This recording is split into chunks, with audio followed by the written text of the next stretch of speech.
Hey, innovators and product marketers, if you're concerned about protecting your ideas, you're going to love this episode. Welcome to Product Knowledge, the podcast about branding and marketing products that improve people's lives. I'm Laurier Mandin, founder and CEO of Graphos Product. One of the biggest fears in the minds of innovators and marketers getting ready to launch a breakthrough product is protecting their intellectual property, or IP. Product counterfeiting and knockoffs are not a new thing. Copycats have probably existed since shortly after the first original idea. But in a time when someone half a world away can steal your idea and beat you to market, or produce cut-rate imitations that erode your sales and harm your brand reputation, there's probably no single fear that keeps inventors awake at night more than having their ideas ripped off. How much protection does a patent afford you, and is it even a good idea? Visionaries like Elon Musk have spoken against patents, saying they slow innovation, and filing and supporting patents all over the world is time-consuming and expensive. It all seems to beg the question, is it worth it? And if so, what is the right approach? That's where today's guest can help. Back in episode 13, we talked to IP strategist Trevor Prentice about licensing products to create new revenue. In his consulting work, Trevor also helps clients research and develop intellectual property strategies for products, including hardware, software, even chemicals. Trevor's goal is to guide and facilitate better decision-making before you engage a lawyer and commit to bigger costs. It's a deep topic, and although we just scratched the surface in our discussion, I think you'll find this episode fascinating, regardless of the type of products you work with. I started our conversation by asking Trevor about the two main types of patents and what they cover. There's the two main sort of categories of patent protection, and like you alluded to there, for a process. So that's if you're protecting any kind of process, manufacturing process, something that you do in your business behind the scenes, even a business process, or sometimes this applies to software too. A lot of people think, oh, I'm working in software, so I might as well not even consider patents, not even worry about it. But you can patent processes, and software is an instantiation of process in that code. So it's worth considering even if you're working in software.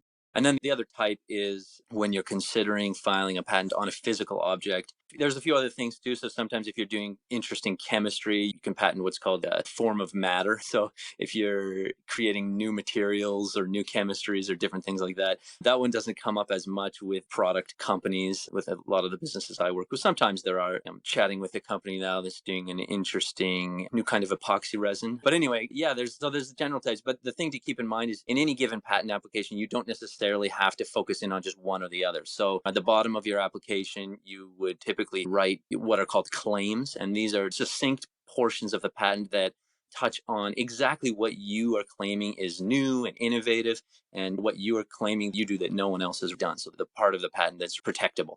And you can have multiple claims. So the first claim might be about a process or maybe a device. And then the second claim could be the opposite of that. And you can have as many as you're willing to pay for. Sometimes it takes a little bit more time and money to draft more claims, but it's sometimes worth it as well. So in addition to the claims you're making, you also have to cover what is called prior art, which is what other inventions might encompass and what is already out there, correct? So you have to go over and list those other inventions that your product might be competing with or whatever exists in that space in the market already. Yeah, when you're writing the patent or when you're working with a lawyer or a professional to write your patent, there's one portion of the patent called the background section, and you should touch a little bit on how the problem that you're solving with your invention was solved previously. You don't actually have to go into that much detail. And in fact, sometimes if you go into a lot of detail in this section, then it can actually hurt you more than it helps. Because when the patent office finally, and sometimes it can take a few years before they get around to reviewing your patent, but when they finally review your patent, they are going to be looking for prior art or other publications that are similar to your invention. And if they find some that are the same, then they would reject your application because it doesn't meet one of the criteria for patentability, which is that it has to be completely new, something that's never really been done before. So that's why a lot of times, especially as you're working with a patent lawyer and they're helping you draft your patent, they actually downplay this background section a little bit. Now, there's another requirement in the patent filing process that you send the patent office any existing publications or prior art that you're aware of that's relevant to your patent, and it's a legal requirement. So you do have to actually send them everything, but you don't have to put it right in the patent draft necessarily. So you don't want to give them too much. You want to give them just enough to show that you know that what you've got is truly novel, but not enough to make your case more difficult. especially in that patent draft. And if you, of course, you do have to send everything you're aware of in this, it's called a document disclosure process. But that comes later. And even there, it really only has to be the documents that are specifically relevant to the patentability of your inventions. Are you getting ready to take an innovative product to market? If so, the odds are exceedingly high that you're going to fail. It doesn't have to be that way. Changing buyers' habits is very hard to do at the best of times. So a solid go-to-market plan can be your difference between costly product failure and runaway success. At Graphos Product, we're the best in the world at creating innovative product go-to-market roadmaps. Find out more and get started now at graphosproduct.com. Welcome back to Product Knowledge, the podcast about creating and marketing products that improve people's lives. I think a lot of people misunderstand the protection a patent really affords them. And a lot of innovators, even people like Elon Musk, believe that patents are bad because they slow down innovation. Let's talk about what a patent does not do for you. Yeah, there's a lot there, I guess. It does depend on your business model to some degree. And it also depends so much on the specific patent that you get, because not all patents are created equal. You could end up getting a patent that's very broad in a new field or new industry, and that industry really starts taking off, and you've got that one of those key sort of linchpin patents. And coming back to the idea of these claims again, if you have one of your claims quite broad, it describes a really important part of that invention. And without specific examples here, I guess it's a little trickier to explain, but that's a far more valuable patent. And if you end up patenting, or if your broadest claim ends up being something that's a very narrow piece of your invention, you're not going to have nearly as much protection. So it depends a lot on that. Yeah, I don't know if that answers your question or not. It does, but I understand that something like 3/4 of all patent infringement cases are dismissed, and in some industries, it's more like 90%. So that means there's a huge amount of waste of time and even more money for the patent holders. So if suing for infringement isn't a really productive way forward, what does a patent do for the owner? Part of that, I think, is going to be due to the fact that a lot of people, when they're filing patents, they just jump right in. They go to a lawyer and say, hey, I've invented this awesome thing. I need a patent. Can you please write it up for me? And how much is it going to cost? And this and that. And the lawyers a lot of times say, oh, yeah, that sounds great. I charge this much for a patent, and let's write it up. Let's file it. But they're missing a few steps there, in my opinion, because I think there needs to be a bit more of a review or assessment done, and some strategy developed in advance of working with the lawyer. And some entrepreneurs and inventors are sophisticated enough to wrap their head around this themselves and do some searching and review whether or not their invention might meet the criteria for patentability, and develop a bit of a strategy around how they're going to extract value from this patent if they do file, because it's an expensive prospect. So taking a close look and making sure in advance that you at least have some confidence that your patent will meet the criteria for patentability. Again, it has to be completely new, has to be useful, and it has to be what's called non-obvious. And that's a legal term the patent office uses to reject a lot of applications. So the people who don't do this is why you hear these crazy numbers, like huge percentage of rejections, especially when lawsuits come up. If you're suing someone for infringement of your patent, the first thing they're going to do is try and invalidate your patent, because even if the patent office does accept your patent or they issue it, your competitor might, after the fact, come back and say, actually, they made a mistake there, because look, they missed this one piece of prior art that existed before you filed your patent, and it's very similar to your patent. So therefore, your patent shouldn't have been accepted, and now we're rejecting it through this lawsuit. So that's why doing a much more in-depth assessment and developing a bit of a strategy first can really go a long way to avoiding that huge chunk of people whose patents get rejected.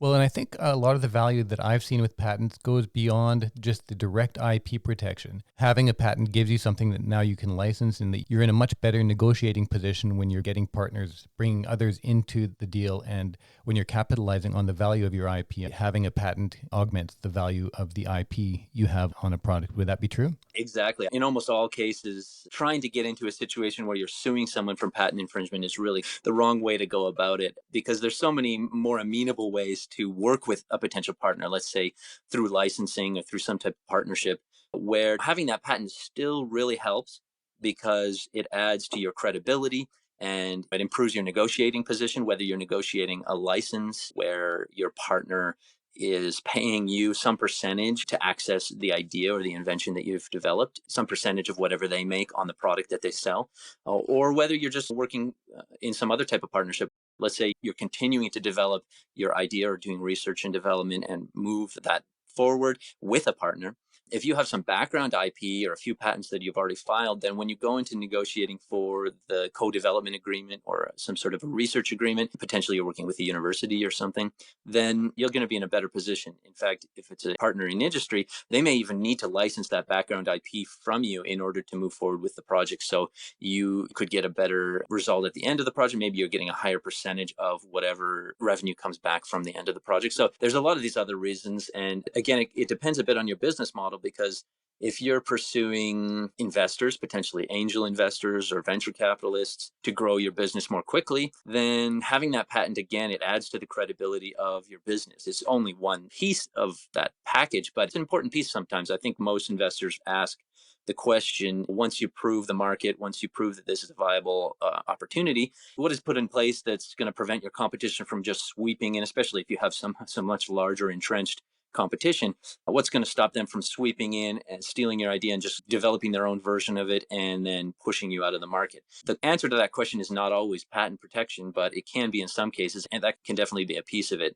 A lot of reasons to consider a patent that are separate from that idea of eventually just suing your competition for patent infringement. I don't think anybody really gets excited about the prospect of suing. But if you're the inventor, you just want to protect your idea and this massive investment that you're putting into the idea. And even having that patent pending status is quite valuable. It can be even more valuable, I think, than the actual patent. Is that not true? It's almost like a bit of a game, which, a lot of businesses, but it's bringing your business to that higher level and showing that credibility and showing that you're doing things the proper way and professionally. Because, yeah, like you said, even having provisional patent or a patent pending status, a lot of, especially smaller businesses, might not fully understand exactly what that means. And they'll just see that stamp either on your product or on your website or somewhere.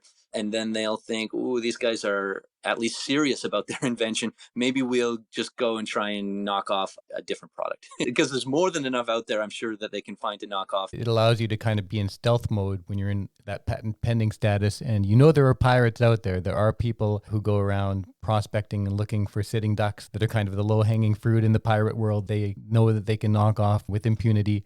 And you just don't want to be perceived as one of those. If you have a really great idea, then this is something you can do and you should do to protect it. But one thing that I've experienced with my clients is they often grossly underestimate the cost of filing and renewing patents and maintaining these things. It can be really costly. How can a startup budget around protecting its IP to avoid coming up short and to avoid having that be just this massive albatross on their shoulders that they've got to carry financially after they commit to it? That's a great point. And I think it does depend a lot on the business model that you're planning to use and even a bit more about your financial plan and financial strategy. So if you're looking for investment from a VC or some large chunk of investment, maybe not right away, but in the next year or two, then usually, especially if it's on the order of hundreds of thousands or even millions of dollars, then that would be more than enough to dwarf the cost of especially one patent application or even a few. So if you're aiming for that direction, then I think it makes a lot more sense to take care of patent protection anyway. Certainly do the proper assessment and determining which aspect of your invention is the most likely to lead to an issued patent or an accepted patent. But it probably makes a lot of sense to file anyway, because the eventual funding that you're going to get is going to be more than enough to cover those costs. But then if you're really trying to bootstrap things and you want to build up revenue as quickly as possible, it's important to look at your margins and how much you think you're going to be able to make on the patent. And is it going to be, let's say in a year, is it going to be far greater than the cost of the patent, which could be, an initial patent application could take $2,000 to $3,000 for a bit of a review and assessment and building a bit of a strategy, and then $5,000 to $10,000 for the actual initial filing. And that's just the first year. And then usually after a year later, you'll need to spend another 5 to 10 for either an international application or starting to file in individual countries that you eventually want protection in. And it doesn't end there. There's maintenance costs and prosecution costs and all these different fees that start coming on a per country basis over the lifetime of the patent. So it's definitely an expensive thing. So that's why you really need to be thinking in that first year, are we going to get our revenues up above 10 to 20 grand profit? And not only that, but is the patent actually going to increase your revenues by 10 to 20 grand per year at least? Because if it's not, then why are you getting that patent? And there could still be other reasons. because maybe having that patent will increase your likelihood of getting investment, or it could increase your likelihood of being able to work with a big partner that you otherwise wouldn't have the opportunity to work in. So it's harder to nail down the exact number of how much is that worth to your business, but it's probably more than $10,000 or $20,000 or whatever the cost of that patent will be. So these are the types of thought experiments or thought processes I go through with my clients when I'm developing patent strategy. And I think whether they work with someone like me or another patent support or IP support company, or even if they just do that themselves, that kind of thinking is really important to do before you jump in and spend the 10 grand on having your patent actually drafted and filed. A lot of entrepreneurs go straight to their lawyer and start incurring big costs right off the hop. And most people don't even know there are IP consultants, people like you who can guide them through, help them make good decisions, help them define their strategy before they start going into those large costs. At what point do you recommend somebody come to you, and how early in this journey do people start talking to you about their IP strategy for an idea? Yeah, sure. So really the earlier, the better. I'm more than happy to have an initial chat with anyone for half an hour or an hour, just to figure out where they're at. And of course, I wouldn't charge for anything like this. This is just more, I give as much advice as I can in a half hour or an hour meeting, and just try to see where the entrepreneur or the inventor is at, and then just give them some advice as to when they really need to be thinking about this, because it is pretty specific to the company and the entrepreneur. One thing that's really important to keep in mind is with patents, I've been talking a little bit about the fact that when you file a patent, it has to be completely new.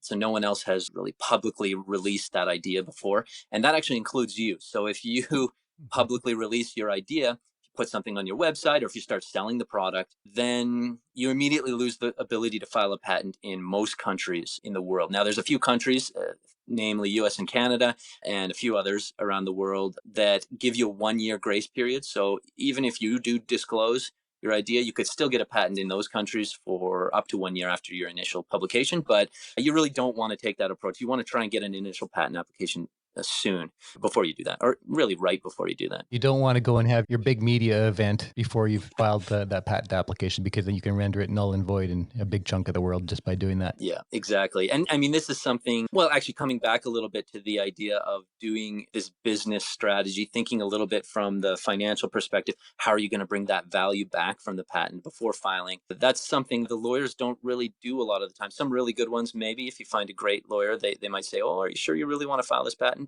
But most of the time, like you said, it's important to do this yourself, or find someone like me or someone else who can give a bit more of a business perspective on intellectual property as opposed to just strictly the legal perspective. Well, and that's something that we haven't really touched on is, we talk a lot and think a lot about the cost of filing a patent, and people see it as a necessary expense. But you need to really look at it from the standpoint of that investment, that it can lead to that additional revenue and that better negotiating position, competitive differentiation, all those things that the patent brings beyond the cost of that investment, and weigh the value of that. It's not just money that you sink in, into this bottomless IP pit. Exactly. And I mean, a lot of people do that. And there could still even be some longer term benefits. For example, if you start to build a bit of a patent portfolio or IP portfolio more generally, then that could increase value of your business if you're looking for a sale, or if you do a public offering or go IPO, then, that could actually increase the value. Or even if you're getting investment, when you're negotiating, you can say, well, our business is worth this much now because we have a bit of a patent portfolio developed. But it makes sense to also consider the shorter term in terms of, can you increase pricing on your product, because now you've kind of got a bit of exclusivity in the market, and you can increase it to that premium level. And by how much can you increase the pricing of your product, and is that enough to cover the cost of the patent? If not, then the patent might not make as much sense for you in that case.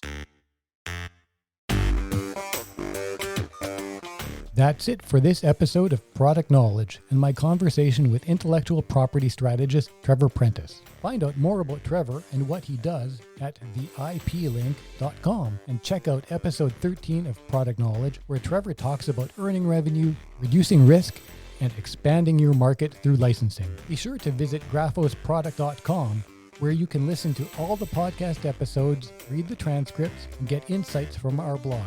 Reach out to us on Twitter at graphosproduct, or email us through the forum at graphosproduct.com. Thanks for listening. I'm Laurier Mandin.